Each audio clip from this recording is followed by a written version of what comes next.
जी, इस बार देव दीपावली एक तो कोरोना के बाद एक पहला ऐसा इवेंट है जिसमें कि जन सहभागिता से मनाए जाने का निर्देश प्राप्त हुआ है। तो इस बार देव दीपावली में मुख्य चीज़ ये है कि इस बार उस पार भी यानी गंगा जी के उस पार भी दीपक और लाइटिंग से प्रकाशमान किया जाएगा पूरे तटों को। जैसे पूर्व में विगत वर्ष हम लोगों ने 5 लाख दिए जलवाए थे। इस बार वो समितियाँ दिए जलाएंगी, साथ में उस पार गंगा जी के उस पार जो गंगा समितियाँ बनी हैं, वॉलेंटियर, स्काउट, गाइड, NSS और इन सब चीज़ों के नोडल अधिकारी कमिश्नर साहब द्वारा VC साहब को बनाया गया है। तो एक तो ये एडेड फीचर रहेगा और संभवतः लेज़र शो भी होगा। हम लोगों ने टेंडर किया है। टेंडर जैसे ही ओपन होता है एक लेज़र शो का कार्यक्रम भी राजघाट पे होगा। सारे कार्यक्रम मुख्य रूप से राजघाट पे होंगे पूर्व की भांति। बात अगर की जाए तो लगभग कितनी दिए हम लोग को ऐसा कोई टारगेट नहीं है, लेकिन पिछली बार 5 लाख दिए इस पार जले थे, क्योंकि उस पार के एरिया में रेत बहुत ज़्यादा है और एरिया बहुत ज़्यादा है, तो वहाँ डिज़ाइन भी बन सकती है। तो लमसम 11 लाख दिए हम लोग मान के चलने की 11 लाख दिए जलेंगे।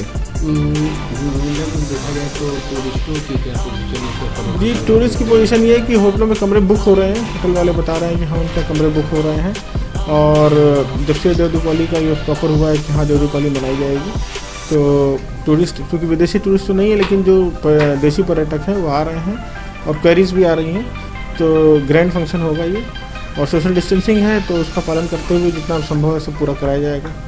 घाटों नाव को लेकर के भी काफ़ी साल है, रंग चल रहा है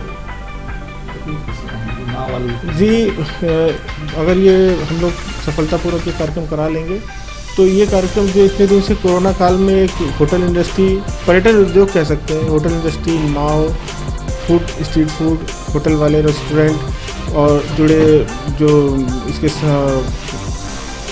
सोवेनियर शॉप, सभी पूरी तरह से ठप पड़ गया था। टूरिज्म इंडस्ट्री सबसे बुरी तरह प्रभावित हुई थी, सबसे पहले प्रभावित हुई थी। और ये भी कहा जाता है सबसे लास्ट में इसको, क्योंकि जब तक पर्यटक नहीं आएंगे पूरी तरह तब तक ये बूस्टअप नहीं होगी।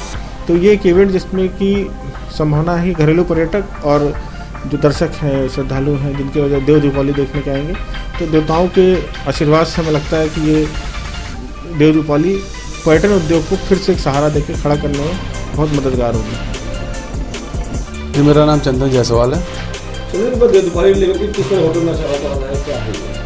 जब से प्रशासन ने स्पष्ट कर दिया कि देव दीपावली इस बार मनाई जाएगी, तब से हम लोगों के पास यात्रियों के फ़ोन भी आ रहे हैं, वो जानकारी भी ले रहे हैं और कुछ बुकिंग भी हम लोगों की आ चुकी है। क्या लगता है कि दीपावली कोरोना काल में होटल बंद थे, आशाएं खुली नहीं आप लोगों की, अब क्या लगता है? जिस हिसाब से होटल व्यवसायियों का कोरोना की वजह से नुकसान हुआ है, हम लोग तो बिल्कुल निराश थे, लेकिन देव दीपावली होने की घोषणा होने के बाद अब हम लोगों को काफ़ी उम्मीदें जगी हैं, क्योंकि कुछ बुकिंग आ गई हैं और अभी भी इंक्वायरी आ रही है। इसका मतलब कि यात्री इस बार आएंगे। क्या लगता है जो टूरिस्ट जो बाहर आते थे पर्यटन, उनकी भी कुछ बुकिंग आ रही है या आसपास जिलों के आ रहे हैं? सभी जगहों से आ रही है, दूसरे राज्यों से भी फ़ोन आ रहा है हम लोगों के पास और बुकिंग भी आ चुकी है। कितनी खुशी है आप लोगों में? हम लोग की बहुत खुशी है इस वजह से, क्योंकि अभी तक तो हम लोगों का उद्योग बहुत बुरे हालत से गुजर रहा है कोरोना के बाद से। अब हम लोगों को उम्मीद जगी है कि अब हम लोग का व्यापार शायद फिर से पटरी पर आ जाए।